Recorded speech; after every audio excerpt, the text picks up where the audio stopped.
Hey guys, welcome to another video. So today we'll be playing Riven. She's one of the stronger junglers as of this current meta and one of the best users of the Solari Chargeblade. So I've been practicing with her a lot and even able to get top 100 in the server with this champion. So without further ado, hope you guys enjoy.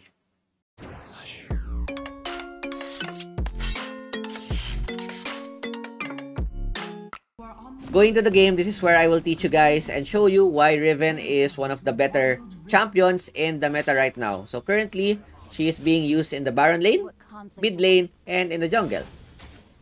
So here, we are placing her in the jungle, and I will show you how to use her properly. So the first thing that I would want to teach you guys is the 8-second trick. So if you look at the upper right, at 8 seconds, you use your first skill, and then you use it again before it expires. You can see in the lower right, when it will expire. So you always want to use it before it expires, and what this does is that it gives you 3 stacks before you start your first camp. So as you can see, I have 3 stacks on my passive, and my first skill has also been refreshed.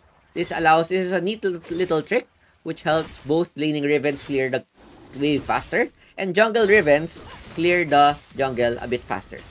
So that's something that you could always do when playing Riven.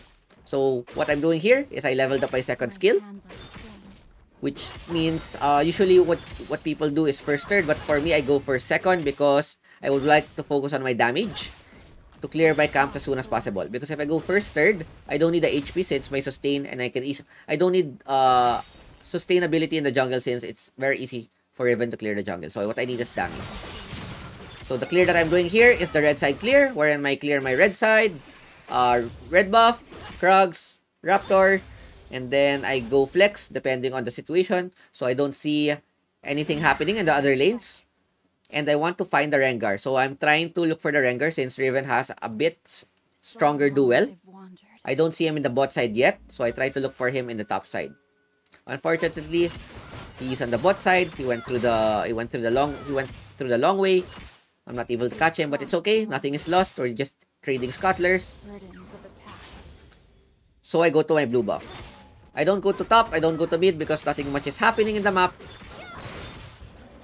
What I do is I focus to get my ulti as soon as possible, since Riven is a skilly champion and she's something that you would want to get your items as soon as possible. So one thing here about Riven is you want to get your black cleaver before the 4-minute mark, which is where the dragon and herald spawns. It's 3,000 gold, very item efficient, and super good on Riven as well. So I clear my camps. Even though mid is getting ganked, I don't have time to reach. So I look for a counter gank, but Ashe sees me and there's nothing happening. There's nothing else happening. So I just clear my camps. Try to get my items as fast as possible. So in here, what I'm thinking here is I could either gank top, mid, or just go back. So I try to shadow top, just in case Rengar comes. Rengar can gank with ulti. Or if it doesn't happen, I can just go home and get my items, since my camps are not yet up. So I ward my top side, just in case, go home, get my first item, get my Phage, get my Kindle Gem, and try to farm my other camps. So my camps are spawning, my second red is spawning. So I'm looking at bot to see if I could probably gank. If the Yasuo ults in, I can try to follow up. So here, TF uses the ulti, forces the flash. Not the best gank, but at least we're able to get her flash out. So I just go back to my jungle and clear again, since nothing much is happening and you want to get your item. You would always want to clear your jungle before doing anything else in the map. And one thing you need to also think about is always use your minimap as a guide to know where you want to go next. So I see that Scuttle is spawning in the bot side, so I have to make a decision. Do I go for Scut? Do I reset? Do I clear my camps?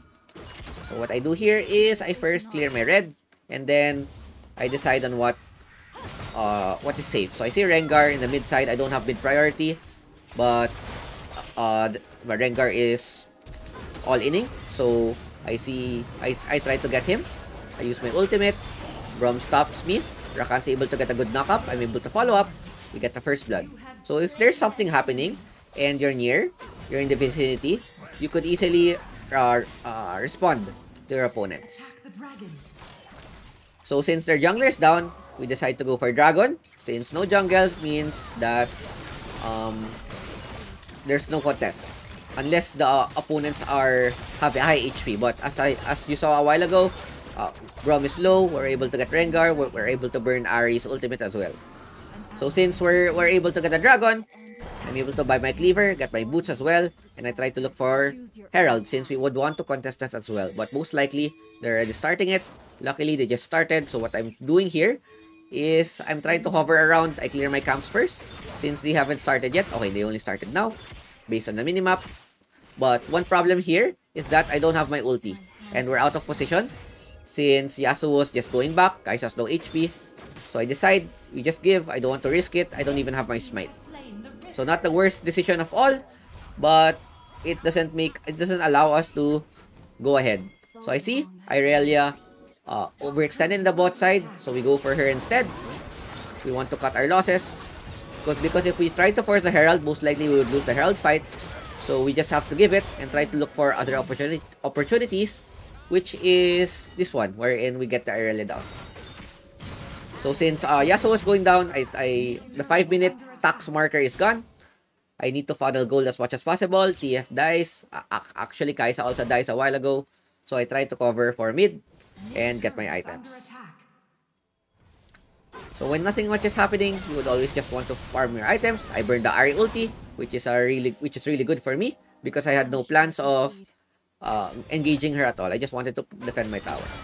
So my top camps are up. I decide to go for them before doing anything else in the map. So I check the gold, see who's rich, which lane can I gank, which lane can I go. We need the first tower. So bot is currently fighting. Hopefully Yasuo wins, but unfortunately, my lanes are losing to their opponents 1v1. So this is gonna be a bit hard. So Herald is spawned in the bot lane. Most likely I won't be able to reach. So I just try to get my items. I want to gank top as well, but my teammates are not also in position. So this is a lose-lose situation. We get our tower destroyed. We also lose a kill. But I see Ashe overextended the top side. So I try to make a move. Since I see the Rengar is bot side, Irelia is bot side, Ahri is mid, this is 2v2. And in a 2v2, Riven is very strong, especially in this matchup.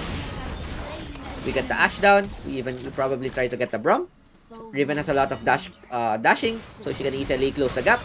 We're able to get a double kill, and there's my trade. So even though they're able to get the bot tower, we're able to get a good trade. Ashe and Braum extended. We're able to punish them. And here, we look for the top tower. So we also get a tower exchange. So this is really good for us.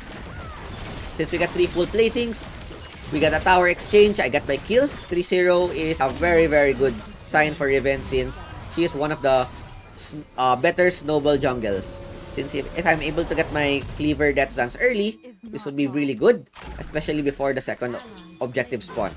Unluckily, my TF gets solo killed again, but we're in a position, so I just try to cover mid to help the tower. Top is already dead since I wouldn't reach it, and it would be a bit hard.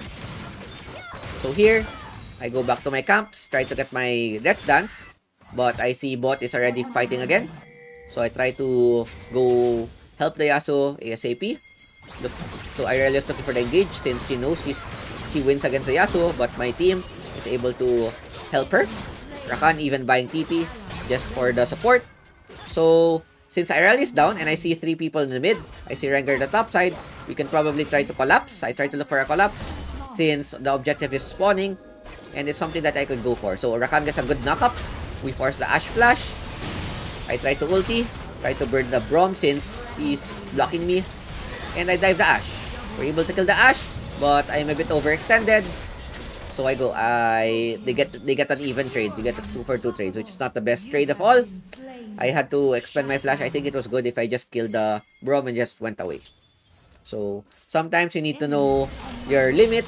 Unluckily, I did too much limit testing. So I have to depend on my teammate so they can do something. This is, I think, 2v3. I don't think we can win this fight, but I will try my best to reach the dragon. Most likely I wouldn't reach, but what we could do here is try to get exit kills. So here, I have my Proto Belt, which is one of my better gameplay, which is really, really good on Riven.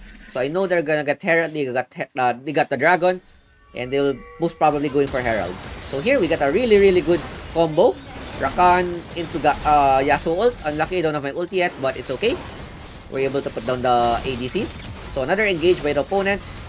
I'm not able to reach the Ahri, but I get the Braum. So I have my items. I'm very tanky. Riven is Death's Dance is very OP on Riven as well, since my third skill can deny the Death's Dance damage, and it will allow me to easily lifesteal with my combo. So we got an ace. Really good catch there. The opponent wanted to get both objectives. We're able to anticipate it. Since they haven't recalled yet and we're able to recall, we get the initial catch as well as a Herald, which is very good for us. So currently we're 8-1, literally 3/4 of our kills, 3 out of 12 total kills. So what I want to do here is to get as much farm as possible. And the next key item here for Riven is the Solari's Chargeblade. So why is Solari Chargeblade really OP for Riven? Is number 1 is that she can easily proc it by just spamming her skills. Number 2 is that it synergizes with her passive. And number 3, it also synergizes with her ulti. Imagine if you have Riven ulti plus Riven passive, and then your auto-attack crit. It would probably do 800 damage per hit, and you have a lot of skills, so you can do a lot of damage in 2-3 hits. Because Riven in the early game is highly dependent on her ultimate. Once you have Chargeblade, you have enough damage wherein you don't need to rely on your ultimate always when it comes to team fight. So I got her Chargeblade, and this is her basically her core items. And one of the reasons why Chargeblade is gonna get reworked in the next patch. So close game, 12-9. No one's actually leading. So I get the blue. I see TF. Ashe is out of position. So we try to get her. I have a lot of duck closer with the help of my Proto Belt. I'm able to get close, but Kai'Sa is able to get the kill. I do my Q flash. I have my ulti. Look at that. Ashe, they're just disappearing. Look at the damage of my Chargeblade. 400, 1 hit on my crit. I 2-hit the Irelia. Here I got 200 crit on the Rengar, but I'm not able to dive because there's a Braum in front of me and my life is low. So in here, this shows how strong the Chargeblade is. And one thing to note is that I have Death's Dance as well. So if I'm able to get a crit out of my Chargeblade, this would increase my lifesteal as well. So Riven is one of the champions who can use Chargeblade without needing another crit item. Because what ADCs usually do is that they always have another crit item to make the Chargeblade worth it. So Ashe is able to get a good arrow, and we're out of position. I don't want to lose my streak. I don't want to die because Baron is spawning soon. I look for the Scott, but I see them positioning there on the Scuttler, so I just decide to go out. It's not worth trying to get a Scuttler for nothing. So very good start. We're able to get a lot of money. So 12 minutes, we're able to have 3 items, and the next item I think I would want is Guardian Angel. So it would make me a lot more also Rengar is a bit, I get angry. Rengar tries to cancel me, but it's actually good for them. So since TF actually got baited, actually TP the wrong way, and it was worth for the Rengar to try to disrupt my teleport, which is not a good thing. So I decide not to go back since my Guardian Angel is almost completed. I know Dragon is spawning since we have no mid. We try to bait the Baron, but this is something very risky since I don't have my ulti. So I just go back. We just go back. We have to give the Dragon. My Guardian Angel is up, and we just try to fight next team fight. So you would always want to go back once you have another major item up. So 13 minutes, 4 items is really, really fast. I think my gold is 13k. I think my gold is currently 1k GPM. And I'm in a very good position to literally carry the game. So I'm thinking, I try to, since I see Kai'Sa, I just give it to her. Since I don't need Red that much, since my burst is really strong. As you can see, my damage, 500, 700, just with my passive. It will most likely be like 900, 800 when I use my ulti, which is very strong. So you always want to tab when clearing camps. Check the scoreboard, check who's fat, who needs help. So As you can see there, I think you didn't see, but I had 14k at 4 minutes, which is a very good measure, 1k GPM. Rakan gets a really good knock-up. I have a really good ulti as well. So we get the Rengar down. And yeah, it just goes to show how strong Riven is at following up, and my Rakan really played well also. It's able to catch a lot of targets since we got a 3-for-1 exchange. Baron is up, and it's something that we could look forward to. So even though we don't go Baron, top is pushing with a Herald, so it's something that we don't need to take ASAP. So I'm looking for someone to defend top. So I see Ahri top, but I decide since they're spawning, they could easily TP, and we play it safe. I'm really far ahead. Even though Rengar has Death's Dance, I can still burst him pretty fast. And so I go for the Executioners to counter their Death's Dance, since Irelia has almost completed her Death's Dance, Rengar has Death's Dance, and their ADC has lifesteal as well. So it's a very, very good pick to get Executioners here. It also helps to amplify my damage. Choose your own path. So what I'm looking at here is trying to look for someone to get in the side lane. I see them out of position, so it's something where we can go. So Kai'Sa Riven takes Baron really, really fast. Kai'Sa, Riven, and Yasuo. So as you can see, they're positioning. Even though they're close, you could still take the Baron. So it's kinda close. But with my ulti plus my combo, we could easily secure. So I don't have my ulti here, but my damage is still really strong. I'm very tanky as well. As you can see, I don't have my ulti, but look at my damage. Bam! 500 without ulti. And I think we got 4. The last one is Ahri. TF gets a good flank. We got her down. So yeah, all is going well for us. I think this is the GG push. Yep, that enemy team surrendered. That is it. We get the win, and this is why Riven Chargeblade is super broken, since it would just literally double her damage, especially with the item synergies that it has. So with this, we get, I think, 100%. Riven, we carry the game. Rakan also did well, so props to Rakan. Very good initiate. And GG's. Well played. Hope you guys enjoyed. I'm finally facing it all. Fearless.